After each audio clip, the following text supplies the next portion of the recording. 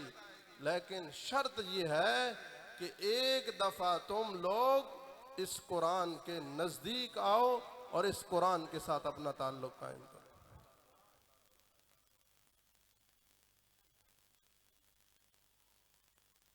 آپ لوگوں کو بس یہی ترغیب دینی ہے۔ بحمداللہ ہمارے مہمانان گرامی تشریف لا چکے ہیں اور چند ہی لمحوں میں آپ کے سامنے ہوں گے۔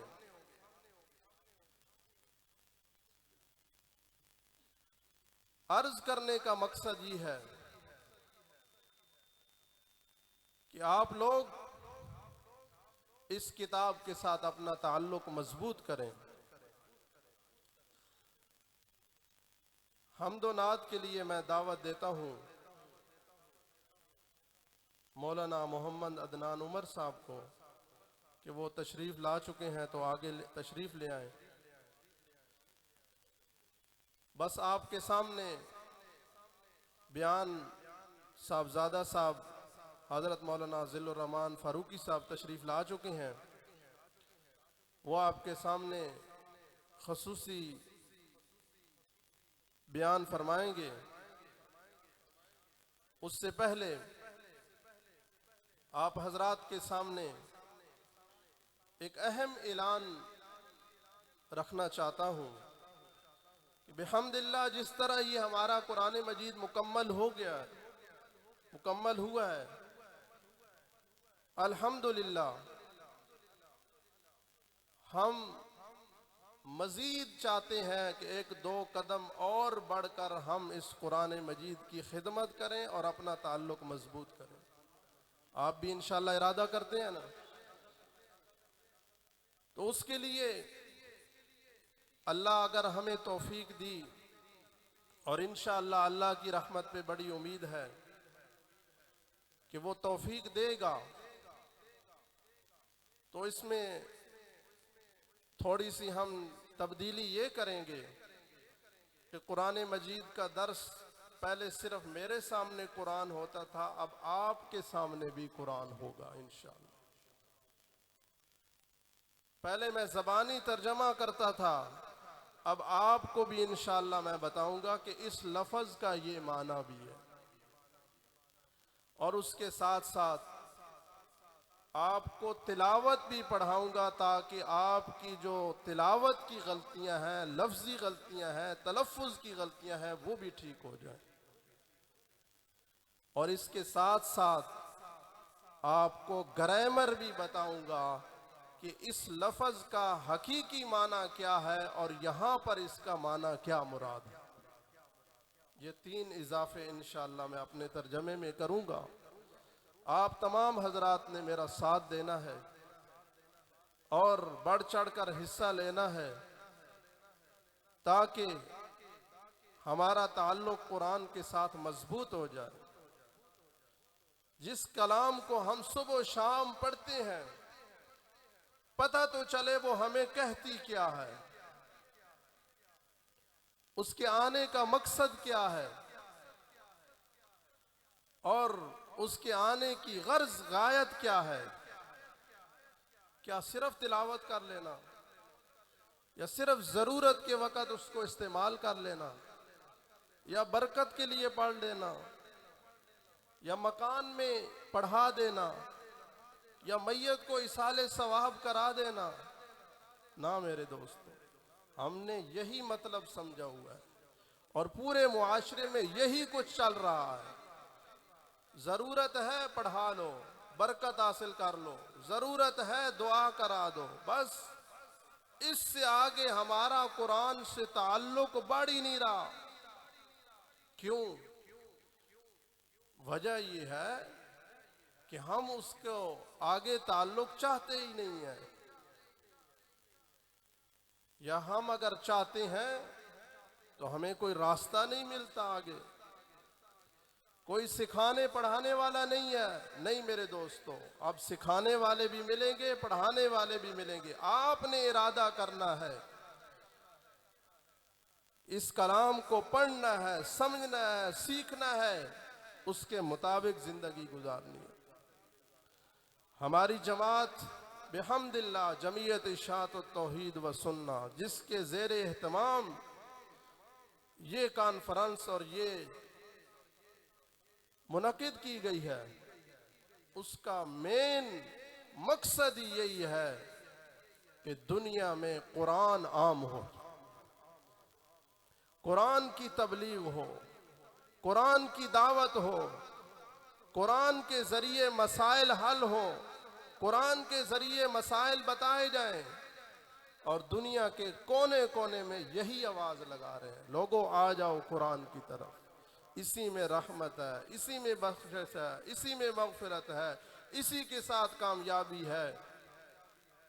دیکھو جب ضرورت پڑتی ہے، آپ بھی سمجھتے ہیں، دعا کروانی ہے تو قرآن پڑھائیں گے، برکت حاصل کرنی ہے تو قرآن پڑھائیں گے۔ جب سمجھتے ہیں کہ ساری کامیابی اور سب کچھ اسی کے ساتھ ہے، تو پھر زندگی میں بھی اسی کو نافذ کرو، زندگی بھی اسی کے مطابق کرو، اور اپنی زندگی کو اس کے مطابق گزارنے کی کوشش کرو۔ تو یہ میرا آپ کو اعلان پسند آیا ہے؟ تائید کرتے ہیں اور اس کا ساتھ بھی دیں گے، خصوصاً نوجوان طبقہ۔ نوجوانوں سے میری درخواست ہے کہ آپ خدا کے لیے یہ موبائلوں سے اور یہ اس فتنے سے باہر نکلیں۔ یہ دن بدن آپ کو گمراہی کی طرف لے کے جا رہا ہے۔ مستند علماء سے قرآن سیکھیں۔ آج ہر بندہ مفتی بنا بیٹھا ہے، ہر بندہ عالم بنا بیٹھا ہے، ہر بندہ مجتہد بنا بیٹھا ہے اردو کی کتابیں پڑھ کے۔ میں آپ کو ایک بات بتاؤں، ہمارا آدھے سے زیادہ حصہ عربی کی کتابوں میں موجود ہے۔ آدھے سے زیادہ دین کا حصہ عربی کتابوں میں ہے۔ اردو میں جو بات ہوتی ہے وہ عربی میں اس کا عشر اشیر بھی نہیں ہوتا۔ اردو میں بات بدل جاتی ہے، معنی اور مفہوم میں تبدیلی آ جاتی ہے۔ ظاہراً حدیث کا نام لیں گے، لیکن ایسا معنی اور مفہوم کر کے آپ کے ذہنوں پر وہ اثر انداز ہوں گے، آپ کہیں گے دیکھو حدیث پڑھ رہا ہے، لیکن اگر آپ وہ سمجھتے ہوئے گرامر کے لحاظ سے یہ اصل آپ کو کتاب ملے گی تو زمین و آسمان کا فرق آپ کو نظر آئے گا۔ اس لیے ہر جو ہے مسئلے بتانے والا اور ہر کوئی اپنے آپ کو عالم اور مفتی کہنے والا اس کی بات نہ مانے۔ مستند علماء سے پوچھیں، چاہے جس فرقے کے بھی ہے، جس مسلک کے بھی ہے، جہاں سے آپ کا تعلق ہے، لیکن ہو مستند، کم از کم آپ گمراہی کی طرف نہیں جائیں گے، آپ کو بات کی حقیقت کا پتہ ہوگا۔ تو میری باتیں لمبی ہوتی جائیں گی۔ ہمارے مہمانان خصوصی بحمد اللہ تشریف لا چکے ہیں، اور اب ان کا خطاب آپ کے سامنے شروع ہونے والا ہے۔ لے آؤ نا خطیب صاحب۔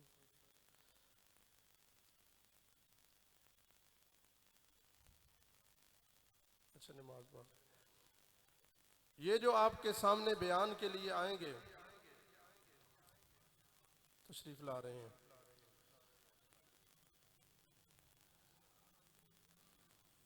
نعرہ تکبیر، نعرہ تکبیر، تاج و تخت ختم نبوت، عظمت صحابہ، عظمت مصطفیٰ، عظمت قرآن، حضرت مولانا ذل الرحمن فاروقی صاحب۔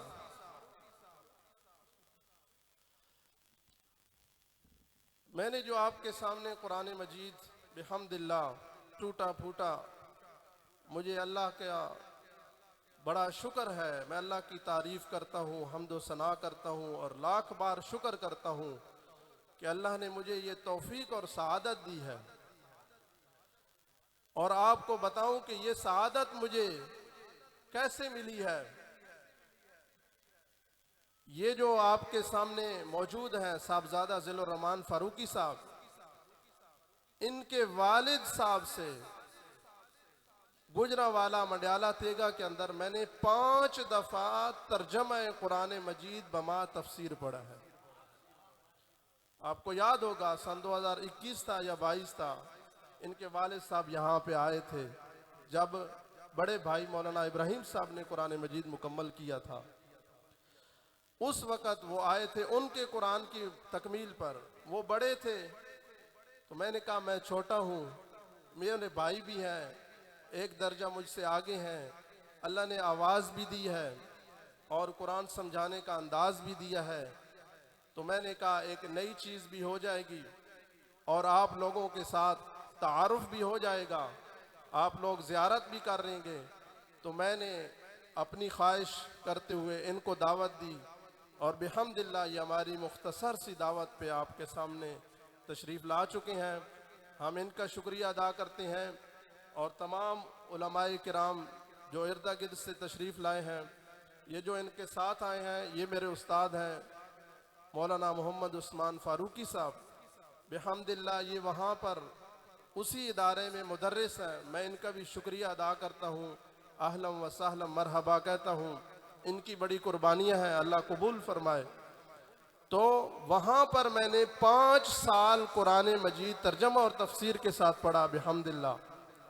آج میں جب ان کا نام آتا ہے تو زبان پہ کلمات تشکر بھی آتے ہیں اور دعائیں بھی نکلتی ہیں کہ انہوں نے ہمیں یہ تربیت دی، بحمداللہ اسی تربیت کا اثر ہے کہ ہم جہاں بھی ہوں چاہتے یہی ہیں کہ آپ لوگوں کو قرآن سناتے رہیں، اور بحمداللہ جب تک اللہ نے زندگی دی انشاءاللہ یہ قرآن بیان کرتے رہیں گے اور مسئلہ توحید، عظمت صحابہ، نبی اکرم صلی اللہ علیہ وسلم کی ختم نبوت، یہ ساری چیزیں آپ کے سامنے بیان ہوتی رہیں گی۔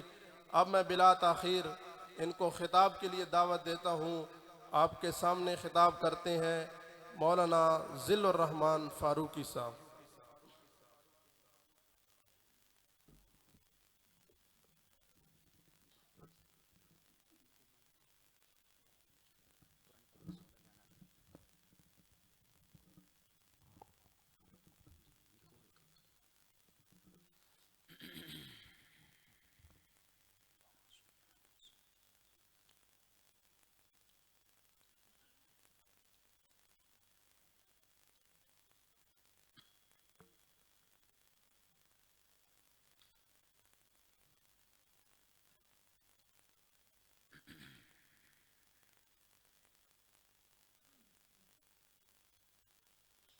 الحمد لله وحده والصلاة والسلام على من لا نبي بعده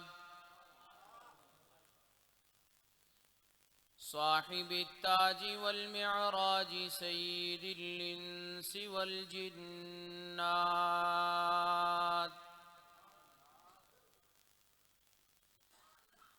محبوب رب الأرض والسماوات الذي اسمه مكتوب في الإنجيل والتوراة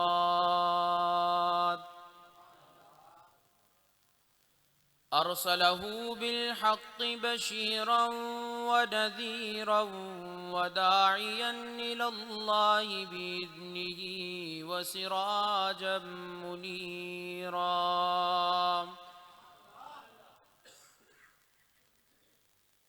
أما بعد فأعوذ بالله من الشيطان الرجيم بسم الله الرحمن الرحيم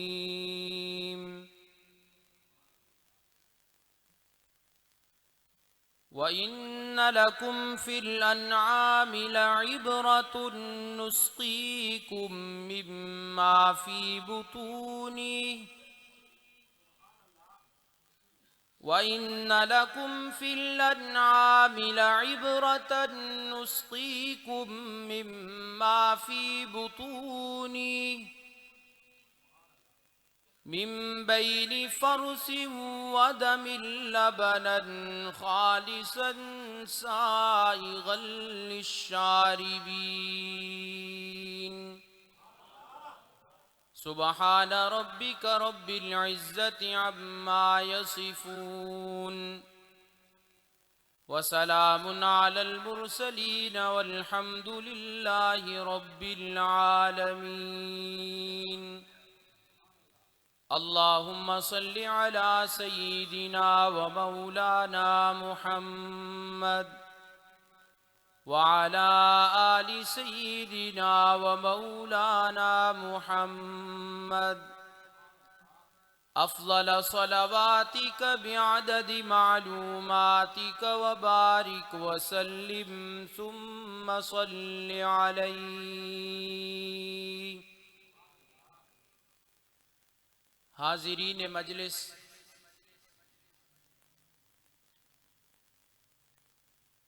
آج پہلی مرتبہ آپ کے اس علاقہ میں اپنے مشفق اور محترم عالم باعمل حضرت مولانا محمد ابراہیم صاحب حفظہ اللہ تعالی اور عالم نبیل برادرم حضرت مولانا محبوب الحسن صاحب کی پرخلوص دعوت پہ حاضری کا شرف حاصل ہو رہا ہے. دعا فرمائیں کہ رب تعالی مجھے اپنے ارادے کے مطابق صحیح بیان کی توفیق نصیب فرمائیں اور چند معروضات جو میں قرآنی روشنی میں آپ کے سامنے رکھوں گا اللہ ہمیں سمجھنے کی توفیق عطا فرمائے، شرح صدر فرمائیں. دوستو، بات بیان شروع کرنے سے پہلے خوب یاد کر لیں اور اسے دل میں جگہ دیں. مجھے بیانات کرتے ہوئے کافی سال ہو گئے. میرا ہدف جہاں بھی جاؤں قرآن کا کوئی ایک حصہ سمجھانا مقصود ہوتا ہے. اگر آپ کی توجہ رہے گی تو انشاءاللہ العزیز قرآن کریم کا وہ حصہ جو میں نے ابھی تلاوت کیا ہے اس کا ایک معنی و مفہوم تو ہر موحد کے ذہن میں ہوتا ہے، لیکن اگر مجھے وقت نے اجازت دی تو میں اسی آیت کی 4 طرح کی تفسیر آپ کے سامنے رکھوں گا انشاءاللہ. پہلی تفسیر تو اس کی اتنی آسان ہے، ہر موحد کے ذہن میں یہ بات مضبوط ہے کہ یہ آیت جب خطیب پڑھے تو کیا سمجھائے گا. لیکن یہ میرا کمال نہیں، والد محترم کی محنت، اساتذہ اور بزرگوں کا فیض کہ میں قرآن کی ایک آیت کا مفہوم آپ کے سامنے مختلف انداز میں بیان کروں گا، اور کوئی رسمی خطیب بھی نہیں ہوں. آپ توجہ رکھیں گے تو انشاءاللہ بات ضرور سمجھ آئے گی. قرآن کریم میں اللہ نے ایک انداز یہ رکھا ہے کسی بات کو سمجھانے کے لیے انسانیت کے عقل کے مطابق رب تعالی گفتگو فرما کے بات سمجھاتے ہیں. اب ایک سادہ سا انسان ہو،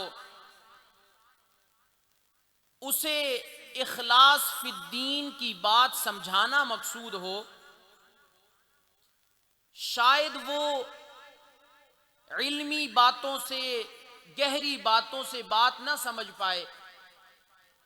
یہ قرآن کا اعجاز ہے کہ قرآن نے سادہ مزاج انسان تعلیم کے اعلیٰ لیول پہ نہ بھی ہو، تھوڑی سی عقل ہو تو اس مثال کو سمجھ لے تو اخلاص فی الدین سمجھ آ جاتا ہے۔ یہ قرآن کا اعجاز ہے۔ تو آئیے ہم اب اس آیت کو سمجھتے ہیں۔ اللہ کرے میں آپ کو سمجھا سکوں اور آپ اسے سمجھ سکیں، ارادہ ہے نا انشاءاللہ۔ انشاءاللہ اصل خطاب تو حضرت بندیالوی صاحب کا ہوگا، میں چند معروضات آپ کے سامنے رکھوں گا، توجہ فرمائیے گا۔ فرمایا وَإِنَّ لَكُمْ فِي الْأَنْعَامِ لَعِبْرَةً۔ یہ تو پہلا ٹیسٹ ہویا، سردیاں ویسے اتنی آئیاں نہیں جتنا تسا ماحول بنا کے بیٹھے ہوئے ہو۔ بات میں کروں گا، علماء سے معذرت، بڑا بے تکلف ہو کے بات کرتا ہوں تاکہ سمجھنے سمجھانے میں آسانی رہے نا۔ کسی کو سونے بھی نہیں دوں گا اور ادھر ادھر بھی نہیں دیکھنے دوں گا۔ آپ توجہ فرمائیں گے انشاءاللہ۔ فرمایا وَإِنَّ لَكُمْ فِي الْأَنْعَامِ لَعِبْرَةً نُسْقِيكُم مِّمَّا فِي بُطُونِهِ مِن بَيْنِ فَرْثٍ وَدَمٍ لَبَنًا خَالِصًا سَائِغًا لِّلشَّارِبِينَ۔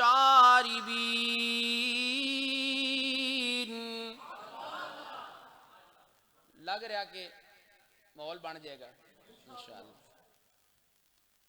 جہاں سارا قرآن آپ کو درسوں میں سنا دیا گیا، وہاں کیوں نہ قرآنی مجلس کا ماحول بنے۔ اللہ مبارک فرمائے ہمارے بھائی کی یہ محنت۔ ہم 5-6 سال اکٹھے پڑھتے رہے ہیں۔ یہ ایک درجہ مجھ سے پیچھے تھے تو بڑے اس وقت کے مدرسے کے جامعہ کے جو لائق طلباء تھے ان میں ان کا شمار تھا، اور ہمیں خوشی ہوتی ہے کہ اللہ نے انہیں ایک اچھی مسجد عطا کی کہ جس میں نمازی سننے والے ہیں۔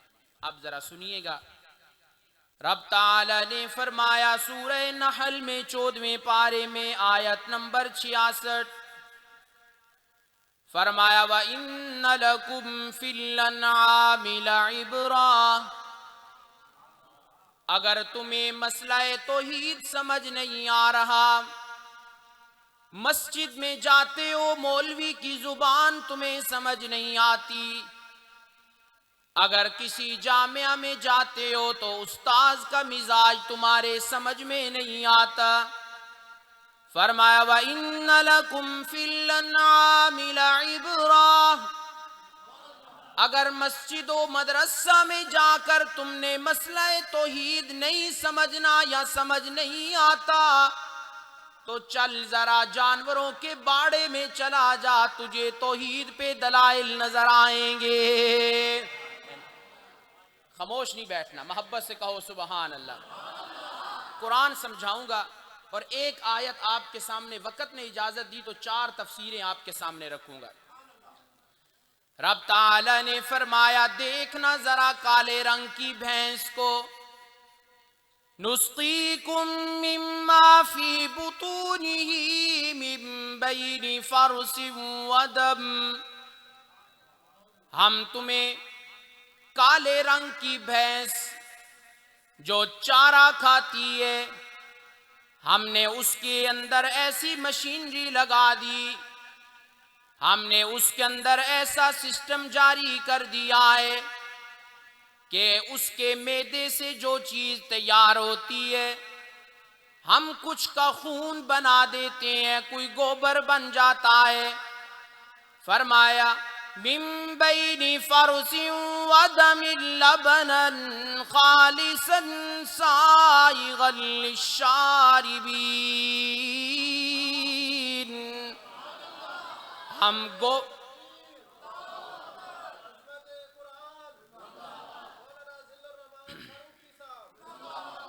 گوبر اور خون کے بیچ میں سے ذرا اپنا گلاس تو دیکھنا، لبنن خالصا،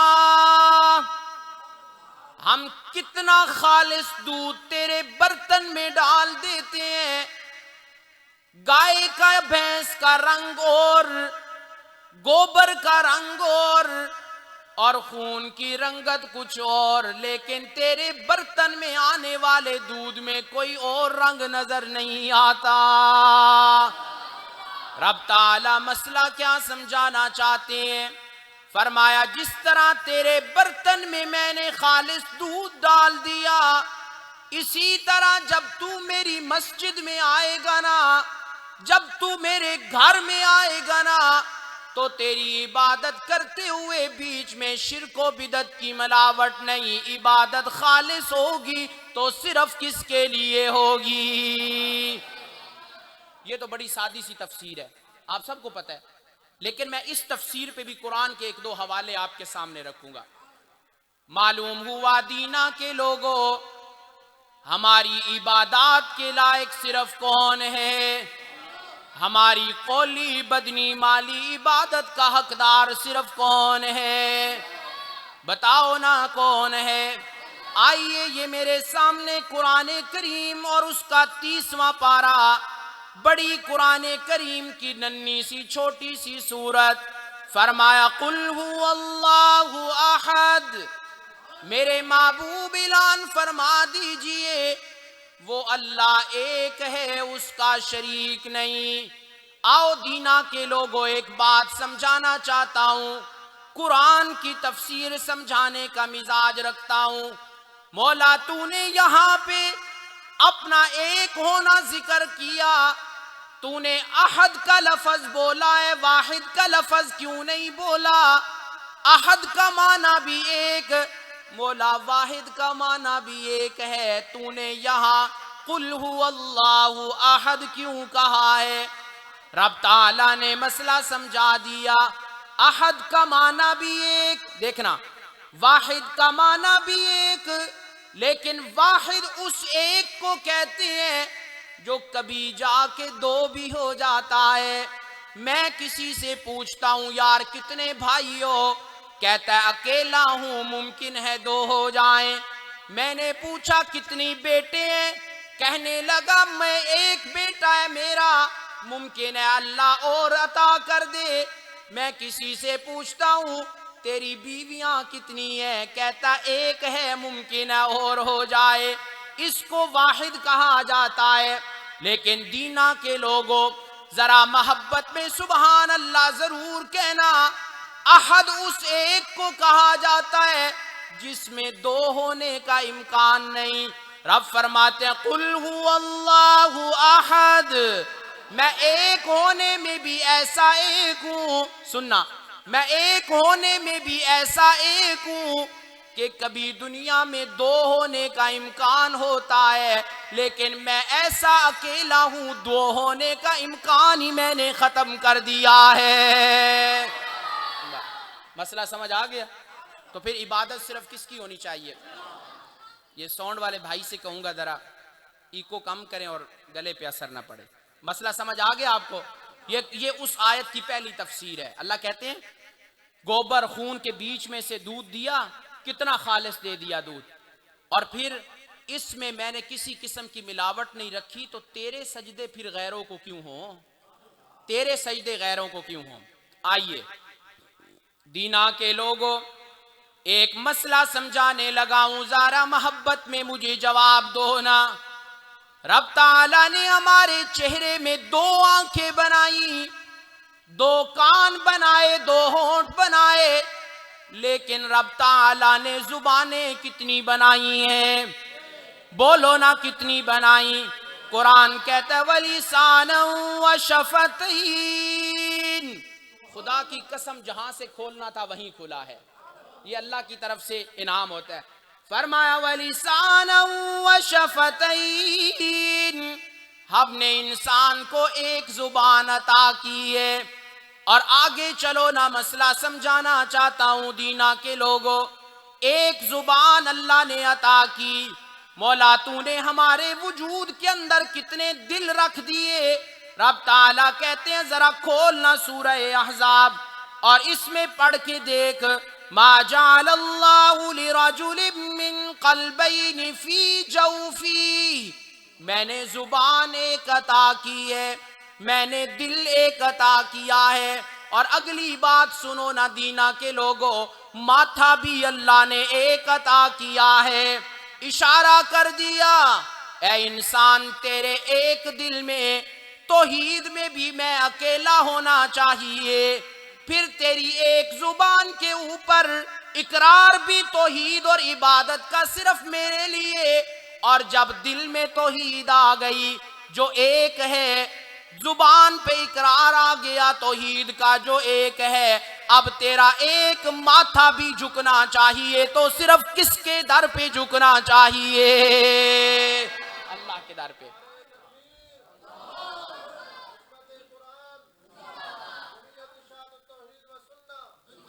بات سمجھ گئے؟ عبادت کس کی ہونی چاہیے؟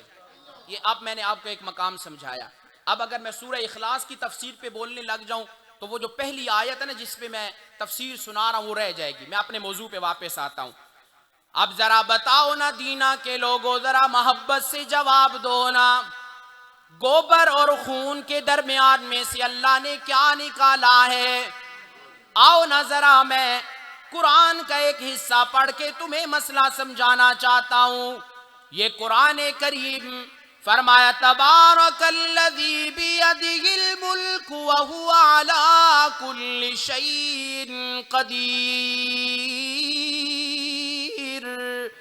رب تعالیٰ نے فرمایا میں ہر چیز پہ قادر ہوں۔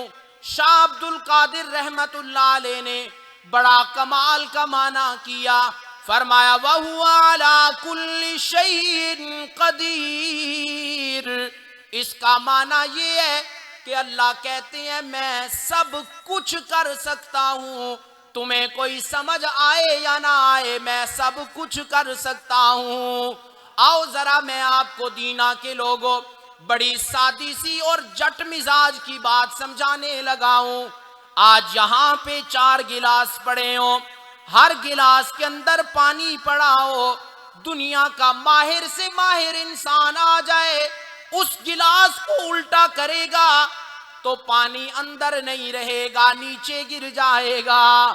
لیکن کمال دیکھنا رب تعالیٰ کا، قدرت دیکھنا رب تعالیٰ کی، وہ سب کچھ کر سکتا ہے۔ اس نے جانور کے نیچے 4 تھن الٹے کر کے لٹکا دیے، ہمارے جگ اور گلاس میں پانی ٹھہرتا نہیں، اور رب کی بنائی ہوئی چیز سے دودھ بغیر دونے کے نکلتا نہیں ہے۔ یہ کس کی قدرت ہے؟ اللہ کی قدرت۔ یہ کس کی قدرت ہے؟ اللہ کی قدرت ہے نا۔ اللہ ہر چیز پہ قادر ہے، تو عبادت کس کی ہونی چاہیے؟ میں قرآن پڑھ رہا ہوں یا کوئی ویسے قصے کہانیاں سنا رہا ہوں؟ یہ چند منٹ میں قرآن کتنی جگہ سے کھول کے دکھا دیا۔ خدا را قرآن سے تعلق بناؤ۔ میرے بھائی کہہ رہے تھے نا، ابھی میں کمرے میں بیٹھ کے سن رہا تھا، ہمارے دین کا اکثر حصہ عربی لغت پہ منحصر ہے، لیکن ہم نے گوگل کو اپنا جامعہ سمجھ لیا ہے، ہم نے اس کو اپنا مدرسہ، ہر کوئی مفتی بنا بیٹھا ہے، ہر کوئی تحقیق اپنی پیش کر رہا ہے۔ اب سمجھیے گا ذرا بات، دینا کے لوگوں آؤ نا ذرا مجھے ایک بات سمجھاؤ، بتاؤ نا عبادت ہے تو صرف کس کی؟ صرف کس کی عبادت؟ یہ میرے سامنے 27واں پارہ ہے جی۔ رب تعالیٰ نے فرمایا وَمَا خَلَقْتُ الْجِنَّ وَالْإِنسَ إِلَّا لِيَعْبُدُونَ۔ یہ آیت سن کے بھی آپ کا ذہن کہے گا اس کا معنی بھی ہمیں پتا ہے۔ میرا کوئی دعویٰ نہیں کہ جو معنی میں کرنے لگا ہوں آپ نے نہیں سنا، اتنا ضرور کہوں گا یہ معنی بڑا نایاب ہے۔ فرمایا وَمَا خَلَقْتُ الْجِنَّ وَالْإِنسَ إِلَّا لِيَعْبُدُونَ۔ رب تعالیٰ نے فرمایا میں نے جنوں انسانوں کو پیدا کیا، بتاؤ صرف کس کے لیے بنایا ہے؟ بولو بولو، کس کو معنی پتا ہے؟ صرف کس کے لیے بنایا؟ کہ عبادت ہونی چاہیے تو صرف کس کی ہونی چاہیے؟ اب ذرا ایک جواب دو نا، توجہ میری طرف رکھو نا۔ فرمایا لیعبدون، یہ لام استعداد کا ہے۔ معنی سننا ذرا، بڑی پیاری بات سمجھانے لگا ہوں۔ آج کچھ لوگ کہتے ہیں نا او جی کیا کرے، نماز پڑھی نہیں جاتی، ہمت ہی کوئی نہیں، کہتے ہیں نا کیا کرے جی فلاں کام نہیں ہو سکتا، ہمت نہیں ہے دین کے کاموں میں، نیکی کے کاموں میں۔ لیکن قرآن کیا کہتا ہے؟ اسی آیت سے ایک نئی بات سنو۔ فرمایا وَمَا خَلَقْتُ الْجِنَّ وَالْإِنسَ إِلَّا لِيَعْبُدُونَ۔ رب تعالیٰ نے فرمایا میں نے جنوں انسانوں کو بنایا لیعبدون، یہ لام استعداد کا ہے، یعنی کیا مطلب؟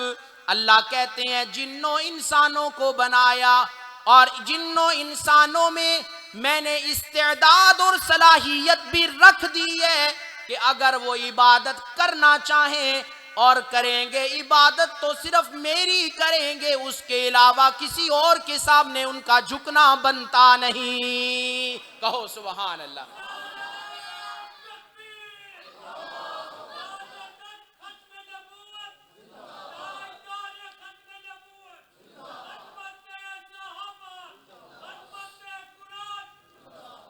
بات سمجھ گئے؟ اب اس آیت کی پہلی تفسیر مکمل ہو گئی۔ عبادت کس کی ہوگی؟ اللہ کہتے ہیں لیعبدون، میں نے استعداد اور طاقت رکھی ہے، 5 نمازیں اگر ذمے لگائیں تو طاقت بھی دی ہے، کر سکتا ہے۔ مہینہ روزے رکھے فرض کیے تو طاقت بھی دی ہے۔ لیعبدون میں لام استعداد کا، کہ جنوں انسانوں کو اگر عبادت کے لیے بنایا تو یہ نہیں کہ بوجھ ڈال دیا، پہلے صلاحیت دی ہے پھر حکم دیا ہے عبادت کا۔ بات سمجھ گئے؟ اب یہ پہلی تفسیر آیت کی آپ کو سمجھ آ گئی، عبادت خالص کس کی ہونی چاہیے۔ آؤ اب دوسری تفسیر عرض کرنے لگا ہوں۔ فرمایا وَإِنَّ لَكُمْ فِي الْأَنْعَامِ لَعِبْرَةً نُسْقِيكُم مِّمَّا فِي بُطُونِهِ مِن بَيْنِ فَرْثٍ وَدَمٍ لَبَنًا خَالِصًا سَائِغًا لِّلشَّارِبِينَ۔ پہلی تفسیر اس کی یہ کہ عبادت خالص کس کا حق ہے۔ آؤ ذرا دوسرا معنی سنو نا اس آیت کا۔ آج معاشرے کے اندر کچھ لوگ کہتے ہیں کیا کریں جی، داڑھی رکھنے کو جی تو چاہتا ہے لیکن دوست نہیں مانتے، داڑھی رکھنے کو جی چاہتا ہے لیکن کیا کریں جی، بھائی کہتے ہیں تو بوڑھا لگے گا، کیا کریں جی، شادی سنت کے مطابق کرنے کو جی چاہتا ہے لیکن برادری مجبور کرتی ہے، دوست کیا کہیں گے۔ رب تعالیٰ نے قرآن کریم کی اس آیت میں دوسری بات توحید کے بعد ہمیں یہ سمجھائی۔ رب کہتے ہیں اگر میں گوبر اور ایک طرف خون ہے درمیان سے دودھ نکال سکتا ہوں، تو بھی ذرا خالص دودھ کی طرح بن جانا، برادری تیرا ساتھ نہیں دیتی تو نہ دے، دوست تیرا ساتھ دیتے تو نہیں دیتے تو نہ دیں، میں اگر گوبر اور خون کے درمیان سے خالص دودھ بنا سکتا ہوں نا، تو بھی ذرا خالص دودھ بن جا، یعنی بری سوسائٹی میں تو نیک بن کے لوگوں کے سامنے آ جا، ہے نا؟ مسئلہ سمجھ آ گیا؟ آج لوگ کہتے ہیں جی کیا کرے، معاشرہ ایسا ہو گیا نا، ہم کیا کریں۔ اللہ کہتے ہیں دودھ اور گوبر سے میں نے خون اور گوبر کے درمیان سے دودھ نکالا کہ نہیں نکالا۔ اللہ کہتے ہیں تو بھی بری سوسائٹی میں ذرا لبن خالصہ بن کے آنا، توحیدی بن جا، سنت کا پابند بن جا، اور پھر کیا ہوگا۔ فرمایا سائغا للشاربین، توحید زہری دودھ پیتے ہوئے بڑا مزہ آتا ہے، بڑا اچھا لگتا ہے، لیکن اللہ کہتے ہیں جس وقت برے معاشرے کے اندر، برے خاندان کے اندر، بری سوسائٹی میں تو خالص دودھ بن کے سامنے آئے گا، یعنی پکا توحیدی بن کے سامنے آئے گا، سنت کا پابند بن کے سامنے آئے گا، مخالفتیں تو بڑی ہوں گی، اپنے بگانے باتیں کریں گے، لیکن سائغا للشاربین، توحید پہ عمل کرنے کا، سنت پہ عمل کرنے کا ایسے ماحول میں مزہ ہی اپنا ہے۔ کہو سبحان اللہ، سبحان۔ آج لوگ کہتے ہیں کیا ہو جائے گا جی، بڑا مشکل ہو جائے گا۔ اللہ کہتے ہیں آیت کو پڑھ، توحید بھی سمجھاؤں گا، معاشرے میں جینے کا تجھے طریقہ بھی سکھلاؤں گا۔ کہو سبحان اللہ۔ بات سمجھ آ گئی؟ آؤ یہ تو تھی اس کی دوسری تفسیر۔ میری ساری تقریر آپ کو نہ یاد رہے دوستو تو آپ نے یہ سوچنا ہے کہ آیا تھا ذل الرحمان گجرانوالہ سے، اور اس آیت نمبر 66 سورۃ النحل کی آیت، اس کی چند تفسیریں سمجھا گیا تھا کہ اس آیت کو پڑھ کے کہنا عبادت صرف کس کا حق ہے، اس میں شرک نہیں، عبادت صرف کس کا حق ہے، اور دوسری بات جو سمجھائی تھی وہ یہ کہ سوسائٹی کا اثر اپنے اوپر نہ لے، بری سوسائٹی میں تو ذرا نکھر کے آ، توحیدی بن، سنت کا پابند بن، سائغ للشاربین، روحانی طور پہ اللہ کہتے ہیں تجھے لطف اور مزہ عطا کر دوں گا، کہو سبحان اللہ۔ بات سمجھ آ گئی؟ آؤ اب تیسرا معنی کرتے ہیں اس کا، لیکن میں اس چیز کو ذرا مزید نکھارنے لگا ہوں، یہ جو دوسری تفسیر ہے نا اسے نکھارنے لگا۔ سنیے، رسول اللہ صلی اللہ علیہ وسلم کو ابھی نبوت نہیں ملی، آپ کو پیغمبری نصیب ابھی نہیں ہوئی، لیکن اس سے پہلے کیا ہوا؟ لوگ کسی کو اپنا منہ بولا بیٹا بناتے تھے، اور کیا کرتے تھے؟ منہ بولے بیٹے کو حقیقی بیٹے کا درجہ دے دیتے تھے، اور اختلاط نسب ہو جاتا تھا، نسب مل جل جاتا تھا، اور اسی طرح وراثت کے معاملے میں فرق لگ جاتا تھا کہ جتنا اپنے حقیقی بیٹوں کو دیتے تھے اسی طرح منہ بولے بیٹے کو دے دیتے تھے۔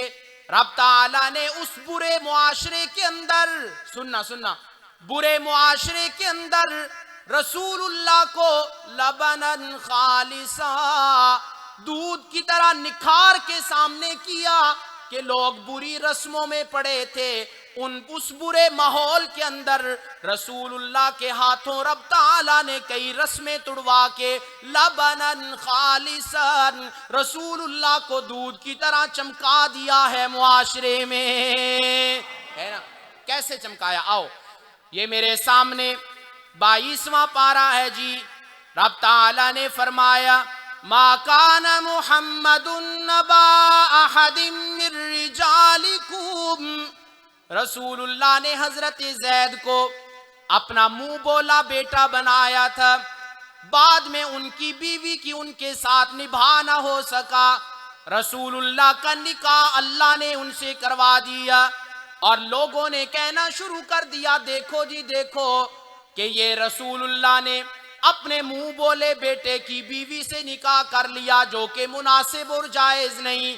رب تعالیٰ نے رسول اللہ کو اس برے معاشرے میں دودھ کی طرح خالص بنا دیا، فرمایا ما کان محمد ابا احد من رجالکم، میں نے محمد کو تم مردوں میں سے کسی کا باپ نہیں بنایا ہے۔ مسئلہ سمجھنا، بڑا اہم مسئلہ سمجھانے لگا ہوں۔ یا اللہ، وہ 4 بیٹیاں، وہ 3 بیٹے، باپ تو تھے نہیں۔ رب تعالیٰ نے فرمایا ذرا لفظوں پہ غور کرنا، یہ کسی بشر کا کلام نہیں کہ اس میں غلطی ہو جائے، یہ میں رب ذوالجلال کا کلام ہے۔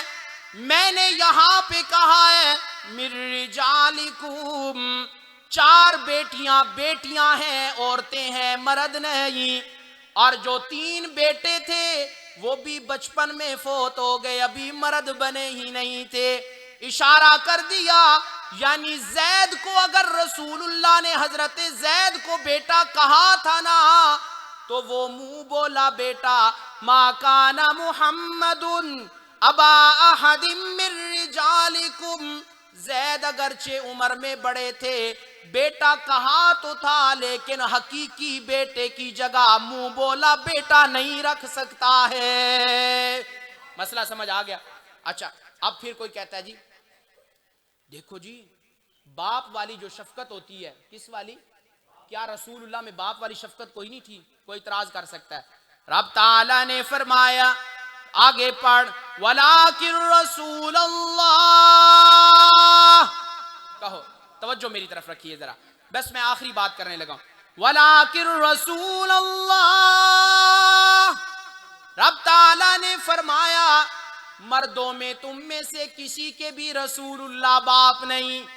یا اللہ، اس میں تو بظاہر سمجھنے والا یہ سمجھے گا کہ شاید رسول اللہ میں باپ والی شفقت کوئی نہیں۔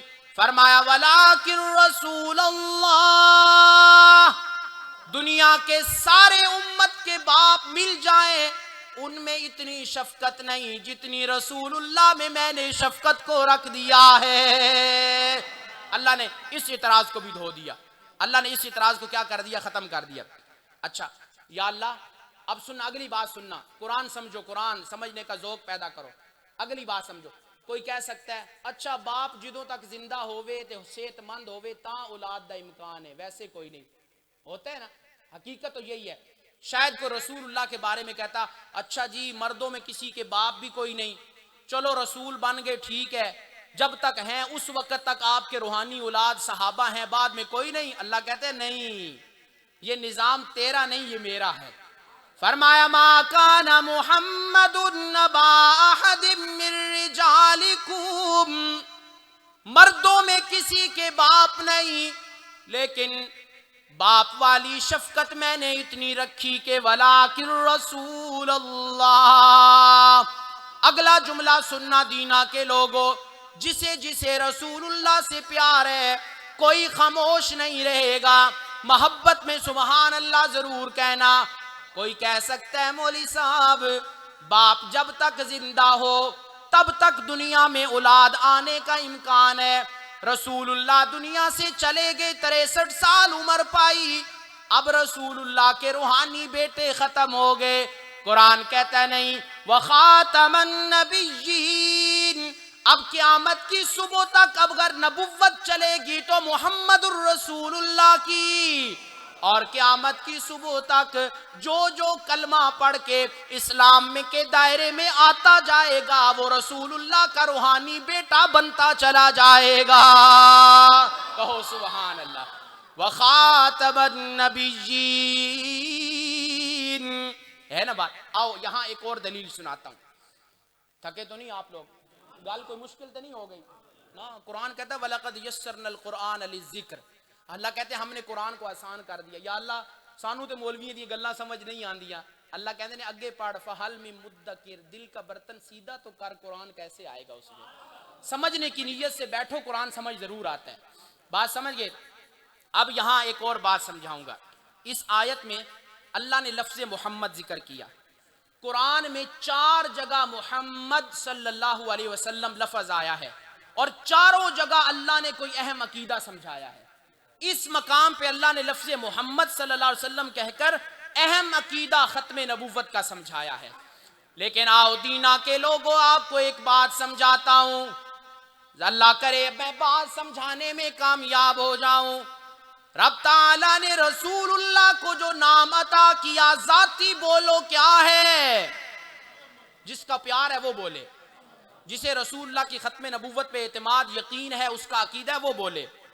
رسول اللہ کا نام ہے محمد صلی اللہ علیہ وسلم، اور محمد کا لفظ حمد سے بنا ہے.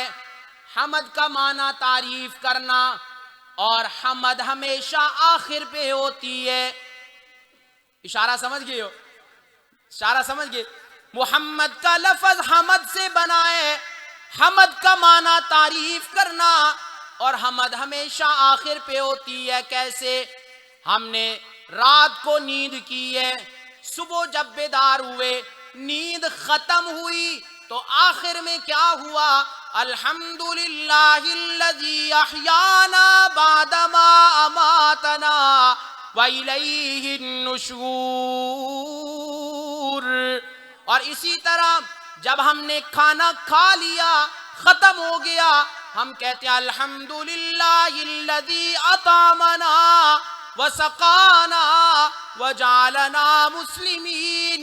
اب ذرا میرے ساتھ جواب دو نا. عقیدہ ختم نبوت سمجھانے لگا ہوں.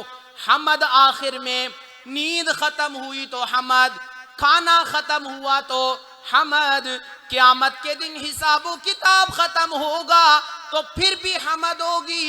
وقیل الحمدللہ رب العالمین. رب تعالیٰ نے مسئلہ سمجھا دیا. حمد آخر میں ہوتی ہے. حمد کہاں ہوتی ہے؟ جواب دینا، لطف آئے گا. کھانا ختم ہوا تو کیا ہوئی؟ نیند ختم ہوئی تو کیا ہوئی؟ اور جب قیامت کے دن حساب و کتاب ختم ہوگا تو کیا ہوگا؟ حمد ہوگی.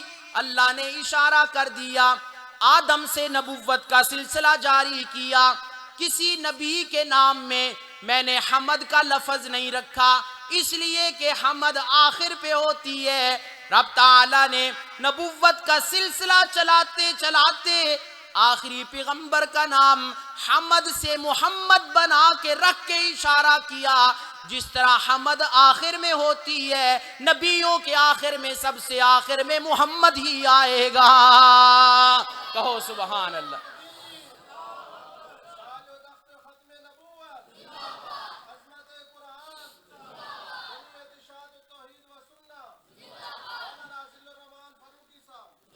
اب بات سمجھ آ گئی. اب میں پوچھنا کیا چاہتا ہوں، وہ جو آیت ہے اللہ نے کیا سمجھایا؟ گوبر اور خون کے درمیان سے خالص دودھ تو عبادت کس کی؟ یہ چار چیزیں یاد کر لینا، بس میں آپ سے اور نہیں کہتا. جب یہاں سے جاؤ تو آپ سے کوئی پوچھے یار وہ پہلی دفعہ بیان کے لیے آیا تھا کیا سنا کے گیا، آپ نے رٹا لگا کے سنا دینا ہے. اس نے کہا اس آیت کا پہلا مطلب ہے خالص عبادت، اور اس آیت کا دوسرا مطلب ہے اللہ کہتے ہیں گوبر خون کے بیچ میں دودھ بنایا، تو بھی برے معاشرے میں ذرا اچھا انسان بن کے دکھانا. یہ دوسرا معنی اس کا. آئیے ذرا دینا کے لوگوں اب تیسرا معنی سنو نا ذرا قرآن کی اس آیت کا. فرمایا وَإِنَّ لَكُمْ فِي الْأَنْعَامِ لَعِبْرَةً. کہو سبحان. نُسْقِيكُم مِّمَّا فِي بُطُونِهِ من بين فرس ودم لبنا خالصا سائغا للشاربين. کہو سبحان.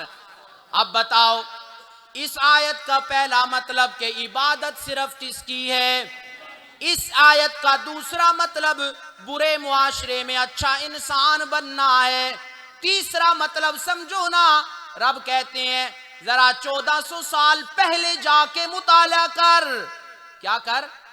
1400 سال پہلے جا کے ذرا مطالعہ کر اس تاریخ کا کہ جب بیٹی کو زندہ درگور کیا جاتا تھا، انسانیت سوز کام کیے جاتے تھے، ماں باپ کا انسان ادب نہیں کیا کرتا تھا. اگلی بات سنو نا، لوگ اپنی بیویاں خود زنا کے لیے پیش کیا کرتے تھے. رب کہتے ہیں اس آیت سے میں نے رسول اللہ کی حقانیت سمجھا دی. کہو سبحان اللہ. دینا کے لوگوں میں بڑے ذوق سے سنا رہا ہوں اور قرآن سمجھا رہا ہوں. قرآن سنو.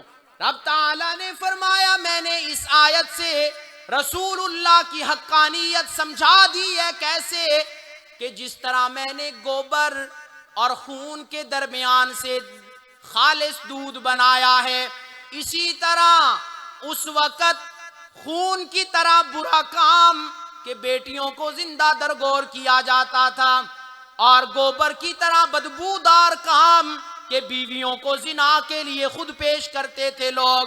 فرمایا اگر گوبر اور خون کے درمیان سے خالص دودھ بنایا ہے نا، تو یہ اشارہ اس طرف ہے کہ اس غلط دور کے اندر، غلط کاموں کے زمانے میں نے لبنن خالصا اپنے محمد کو لوگوں کی ہدایت کے لیے بھیج دیا ہے. کہو سبحان اللہ. سبحان اللہ ہے نا.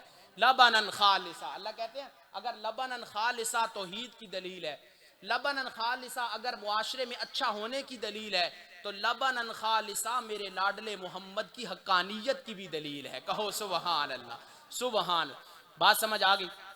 چلو اب ذرا ہم اشاعت التوحید و سنت کے لوگ ہیں، نوجوانان توحید و سنت کے لوگ ہیں.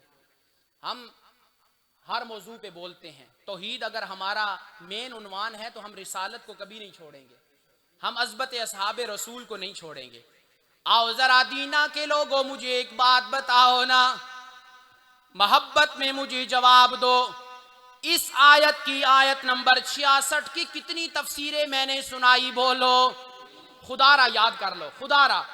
شاید یہی 3 باتیں آخرت میں نجات کا ذریعہ بن جائیں. یہ 3 چیزیں میں نے آپ کو سمجھائی ہیں نا. بولو. اس آیت کا پہلا مطلب کہ عبادت صرف کس کی ہے؟ بولو. عبادت صرف کس کی ہے؟ اور اس آیت کا دوسرا مطلب کہ عبادت اگر اللہ کی تو معاشرے میں اچھا انسان بھی بننا ہے. اور اس آیت کا تیسرا مطلب کہ جب 1400 سال پہلے گوبر اور خون کی طرح ناپاک ماحول بن چکا تھا، اس ماحول کی اصلاح کے لیے لبنن خالصا میں نے معاشرے کی اصلاح کے لیے محمد کو بھیج دیا ہے. کہو سبحان. اب سنو مسئلہ یہاں پہ ایک بات سمجھاؤں گا. آپ کہو گے مولوی صاحب رسول اللہ کی آپ نے حقانیت بیان کی, یہ حقانیت ذرا کسی اور لہجے میں سناؤ. تو میں سنانا چاہتا ہوں. ایک رسول اللہ کی تخلیق تھی جسمانی. شمائل ترمذی میں علماء بیان کرتے ہوں گے, آپ سنتے ہیں کہ رسول اللہ کا چہرہ انور کیسا تھا, آپ کی آنکھیں کیسی تھیں, آپ کا ہاتھ کیسے تھے, شسن الکفین والقدمین, ادعج العینین, مفلج الاسنان, ذو مسربۃ اور مسیح القدمین, زخم الکرادیس, شائل الاطراف, زخم الراس. یہ رسول اللہ کا جسمانی تخلیق ہے. کبھی آپ کے دل میں اب تڑپ پیدا ہوگی یار ان کے معنی بھی کرو, لیکن نہیں, آج میں کچھ اور سناؤں گا کہ رسول اللہ کتنے پاکیزہ تھے کہ اتنا برا ماحول کہ جس وقت انسانیت سوز کام ہو رہے تھے اس وقت لبنن خالصا کس کو بنایا؟ محمد الرسول اللہ کو. اور آگے کہا سائغا للشاربین, جس طرح زہری دودھ پینے کا مزہ آتا ہے نا, رسول اللہ کی تعلیمات پہ عمل کر کے دیکھ, روحانی طور پہ لطف اور مزہ آ جائے گا. مالی تنگی بھی ہوئی, مکان کچا بھی ہوا, کاروبار تھوڑا بھی ہوا, سائغا للشاربین, زندگی کا لطف اور مزہ آ جائے گا. کہو سبحان اللہ. اب سمجھو رسول اللہ کتنے پاکیزہ تھے, اللہ نے اتنا ہدایت کے لیے بنا دیا. تو سنو تفسیر روح البیان عربی کی تفسیر ہے, اس نے بڑے کمال کے جملے رسول اللہ کی صداقت میں لکھے ہیں. فرمایا رأسہ من البرکہ, میں یہ جملے بڑے ذوق سے سناتا ہوں اور اکثر سناتا ہوں. رات میں خوشاب میں یہ سنا رہا تھا. موضوع میرا کوئی بھی ہو, میرا نبی علیہ السلام سے ہر بندہ کہتا ہے میری محبت ہے, میں سناتا ہوں, ذرا سنیے گا.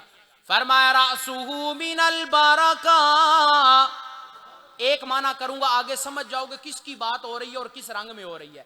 اللہ مفسر نے کہا رأسہ من البرکہ, اللہ نے رسول اللہ کے سر مبارک کو برکت کے خزانے سے بنایا ہے.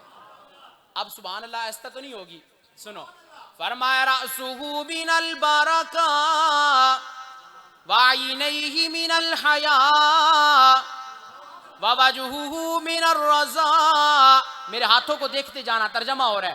ووجہہ من الرضا واذنیہ من العبرہ ولسانہ من الذکر وشفتیہ من التسبیح وصدرہ من الاخلاص وقلبہ من الرحمہ وفؤادہ من الشفقہ وشعرہ من نبات الجنہ.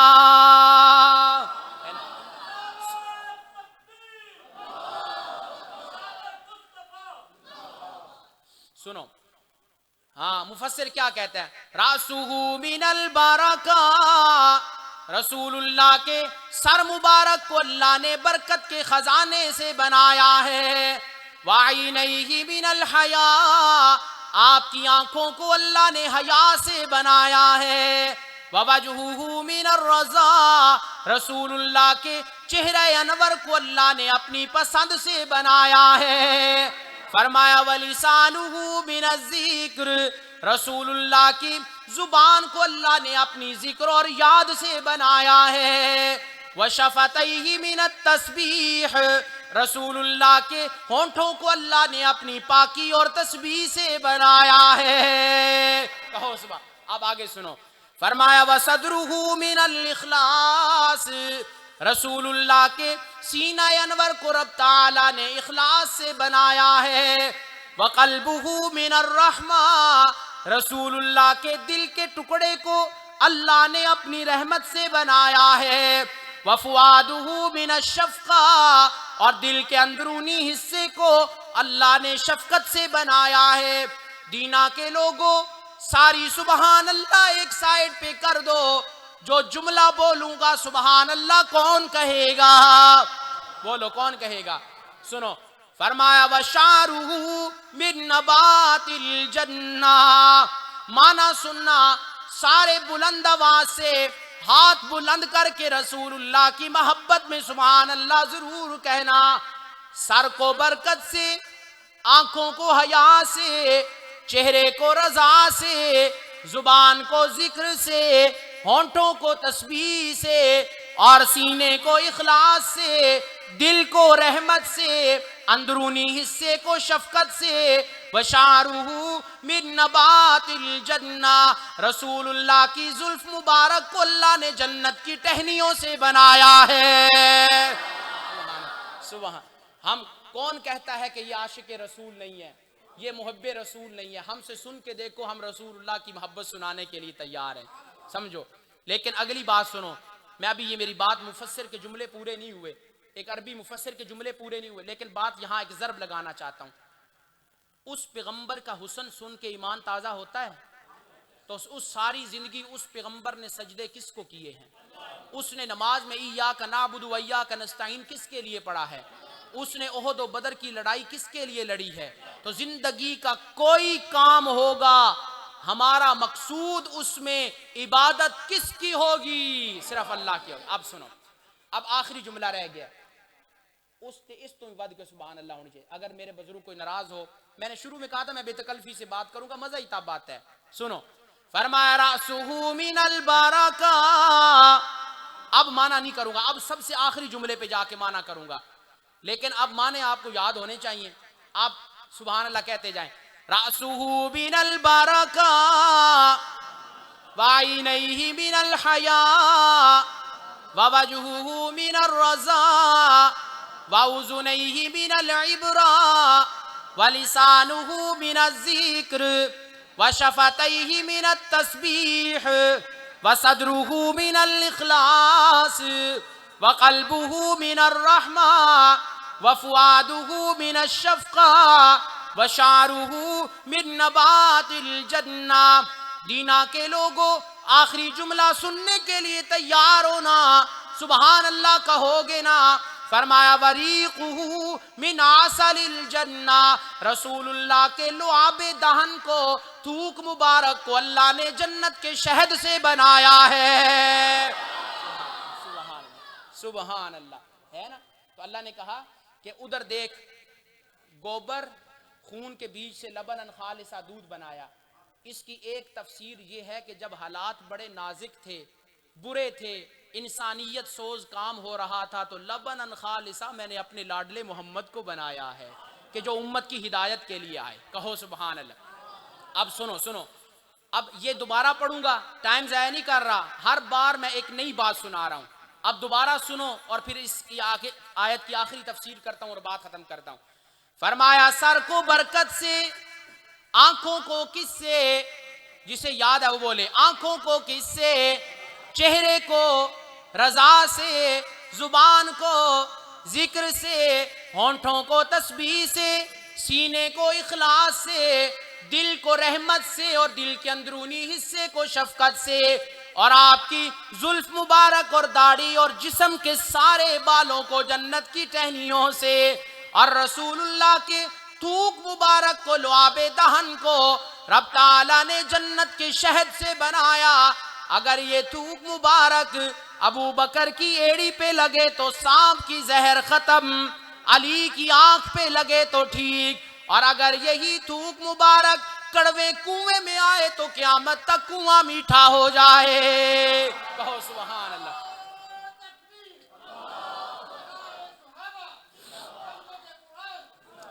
سبحان اللہ۔ اب قرآن میں نے اس آیت کی کتنی تفسیریں سنائی ہیں؟ تو پہلی، عبادت خالص کس کی؟ دوسرا، برے معاشرے میں اچھا انسان بننا ہے۔ تیسرے نمبر پہ 1400 سال پہلے جب حالات برے تھے تو لبناً خالصہ ہدایت کے لیے کس کو بھیجا ہے؟ کتنے ہو گئے؟ کتنی تفسیریں ہو گئیں؟ یاد رکھو گے انشاءاللہ۔ اب چوتھی بات سنو، سنا دوں؟ مجھے چاہیے، میں چاہتا ہوں کہ اس سے بڑھ کے رسپونس آنا چاہیے تاکہ گجرانوالا واپس جاتے وقت میری تھکاوٹ اتر جائے، اس سے پہلے اتر جائے۔ کہو گے؟ فرمایا وَإِنَّ لَكُمْ فِي الْأَنْعَامِ لَعِبْرَةً، کہہ دو سبحان اللہ۔ ایک مفسر نے بڑی کمال کی بات لکھی ہے۔ ہم جمعرات کے دن بیٹھے تھے اپنے جامعہ میں، ایک عالم آ گئے، ایک اور بڑے قرآن سے ذوق رکھنے والے، عالم تو نہیں تھے، تفسیری ذوق رکھنے۔ بیٹھتے بیٹھتے باتیں ہوئی تو وہاں ایک عالم نے بات سنائی، کہنے لگے دنیا میں اللہ کا دیدار ممکن نہیں ہے، ان آنکھوں میں سکت نہیں کہ اللہ کو دیکھیں، ہے نا. لیکن اس مفسر نے کہا کہ جو قرآن کی تلاوت کرتا ہے، گویا، گویا کا معنی سمجھتے ہو نا، حقیقت نہیں، گویا کہ پسے پردہ قرآن پڑھنے والا اللہ کی زیارت کر رہا ہوتا ہے. کہو سبحان اللہ. اب ذرا قرآن پڑھ رہا ہوں، یہ قرآن کی زیارت بھی کرو اور اس شرف کو پالو. فرمایا وَإِنَّ لَكُمْ فِي الْأَنْعَامِ لَعِبْرَةً. ہم قرآن کی ایک آیت پڑھتے ہیں نا، جی چاہتا ہے وہیں پہ ڈیرا لگا لیں. فرمایا وَإِنَّ لَكُمْ فِي الْأَنْعَامِ لَعِبْرَةً نُسْقِيكُم مِّمَّا فِي بُطُونِهِ مِن بَيْنِ فَرْثٍ وَدَمٍ لَبَنًا خَالِصًا سَائِغًا لِّلشَّارِبِينَ. ہے نا. بتاؤ ذرا دینا کے لوگوں، کتنی تفسیریں آپ کو سنائی، بولو نا. چوتھی پھر کسی وقت، لیکن آخری بات کر کے اشارہ دینے لگا ہوں. دینا کے لوگوں، دودھ جتنا خالص ہوگا، یہ بھی قرآن کی تفسیر ہے ایک سادے رنگ میں سننا، دودھ جتنا خالص ہوگا، مکھن بھی، کھویا بھی اتنا ہی خالص تیار ہوتا ہے. کچھ لوگوں کے چہرے مجھے سمجھ آگے کہ میں کہاں پہنچنا چاہتا ہوں، وہ پہلے پہنچ چکے ہیں. فرمایا دودھ جتنا خالص، اس دودھ سے بننے والا کھویا بھی اتنا خالص. رب کہتے ہیں اگر میں نے اپنے پیغمبر، آخری پیغمبر کو لبناً خالصہ بنایا ہے نا، وہ اتنا خالص، تو اس محمد کے یار جو اس سے تیار ہوئے ہیں، وہ صحابہ بھی بڑے خالص بنا دیے ہیں. کہو سبحان اللہ.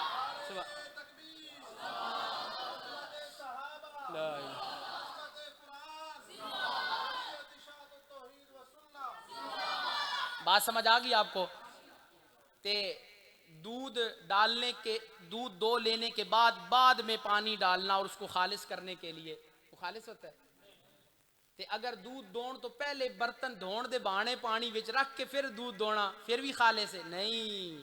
خالص دودھ. من غش فلیس منا، جس نے دھوکہ دیا، ملاوٹیں کی، فلیس منا، ہم میں سے نہیں. یہ معنی بھی ٹھیک ہے، لیکن اگلا معنی سنو، جلال ہے، ہم میں سے نہیں. فلیس منا، رسول اللہ نے کہا وہ ہمارا نہیں ہے، وہ ہمارا نہیں ہے. پھر جس نے، اب سنو، تو جو دودھ میں ملاوٹ ڈالے وہ بھی رسول اللہ کا نہیں، جو عقیدہ توحید میں شرک کی ملاوٹ ڈالے وہ بھی رسول اللہ کا نہیں، اور جو سنت میں بدعت کی ملاوٹ ڈالے وہ بھی رسول اللہ کا نہیں. بات سمجھے؟ اب سنو. فرمایا لبناً خالصاً سائغاً للشاربین. اگر میں نے رسول اللہ کو برے معاشرے میں لبناً خالصا، ہدایت کے لیے خالص کر دیا ہے، تو پھر دودھ خالص ہو، کھویا بھی بڑا خالص ہوتا ہے. اگر رسول اللہ کی تعلیمات خالص ہے نا، تو ان تعلیمات سے تیار ہونے والا ابو بکر بھی بڑا خالص ہے. کہو سبحان اللہ. ان تعلیمات سے تیار ہونے والا عمر، عثمان، علی، حسن و حسین، اور اگلا نام سننا، ابو بکر بھی خالص، حضرت عمر بھی خالص، حضرت عثمان و علی بھی خالص، حضرت حسن و حسین بھی خالص، اور میرا میرا میرا میرا میرا اور آپ کا قرآن لکھنے والا معاویہ بھی خالص ہے. کہو سبحان اللہ. کہو سبحان اللہ.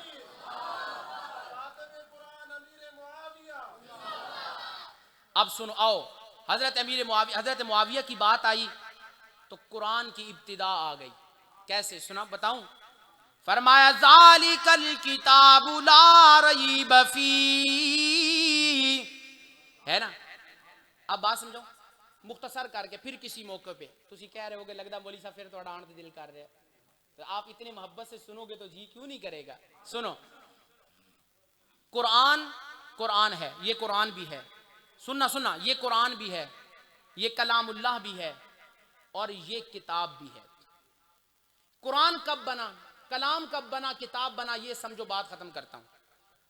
یہ کلام اللہ بنا جب اللہ نے جبرائیل کے سامنے پڑھا. سننا، یہ قرآن بنا جب جبرائیل نے رسول اللہ کو اور رسول اللہ صلی اللہ علیہ وسلم نے صحابہ کرام رضوان اللہ علیہم اجمعین کو سنایا. آپ کہو گے مولوی صاحب کتاب کب بنا؟ کتاب ہے کتابت سے لکھنا. کیا ہے؟ لکھنا. اب میں اشارہ سمجھانے لگا ہوں، میری بات سمجھنا. فرمایا ذالک الکتاب لا ریب فیہ، یہ قرآن کریم کلام اللہ بنا ہے جب کس نے پڑھا؟ اور یہ قرآن بنا جب جبرائیل نے اور رسول اللہ نے پڑھا ہے. اور اگلی بات سننا، فرمایا ذالک الکتاب، یہ کتاب کب بنا ہے؟ جب پیارے معاویہ نے اسے لکھنا شروع کیا ہے. کہو سبحان اللہ. چلو آخری بات سنا دوں، سنو گے آخری بات؟ ہن واقعی آخری گل ہے، اب واقعی آخری بات ہے، سنو. فرمایا ذالک الکتاب. حضرت معاویہ کا حبدار کون کون بیٹھا ہے؟ ہاتھ کھڑا کرو. حضرت معاویہ کا حبدار کون کون ہے؟ سارے ہو نا؟ تھکنا نہیں، تھکنا نہیں. صحابہ کے دفاع میں تھکتا کوئی نہیں. سنو، رب تعالیٰ نے یہاں پر دیدار کرو، قرآن کا دیدار کرو اور مسئلہ سمجھو. ذالک الکتاب، آپ بڑی توجہ سے بیٹھے میرے بھائی، سننا. ذالک الکتاب، رب نے یہ نہیں کہا ذالک کلام اللہ، نہیں کہا. فرمایا ذالک القرآن بھی، بلکہ ذالک الکتاب کہا اور آگے کہا لا ریب فیہ. کیوں کہا ذرا دینا کے لوگوں؟ رب نے کہا میں نے کتاب کا لفظ لا کر معاویہ یاد دلایا ہے. سنو سنو، بات پوری نہیں ہوئی. میں نے کتاب کا لفظ لا کر شروع میں تمہیں حضرت معاویہ رضی اللہ تعالی عنہ یاد دلائے ہیں. اب آگے سننا، مولا شروع میں کیوں یاد دلائے؟ اللہ کہنا چاہتے ہیں جہاں سے قرآن کی صداقت شروع ہوگی وہیں سے معاویہ کی امانت شروع ہوگی. کہو سبحان، کہو سبحان اللہ. بس اللہ عمل کی توفیق عطا فرمائے. میرا آج موضوع تھا وَإِنَّ لَكُمْ فِي الْأَنْعَامِ لَعِبْرَةً. میں نے اس کی کتنی تفسیریں سنائی ہیں؟ 3. پہلی، عبادت خالص کس کی؟ برے معاشرے میں اچھا انسان. اور تیسرے نمبر پہ جب معاشرہ برا تھا تو اس میں ہدایت کے لیے لبناً خالصہ کس کو بنایا؟ محمد الرسول اللہ کو. اللہ عمل کی توفیق عطا فرمائے. ماشاءاللہ، جزاک اللہ. آپ نے بحمد اللہ بیان سنا اور قرآن سنا. میری معزز علماء کرام سے گزارش ہے جو مجمع میں بیٹھے ہیں وہ آگے تشریف لے آئیں. ضیاء اللہ عابد صاحب مجھے نظر آ رہے ہیں.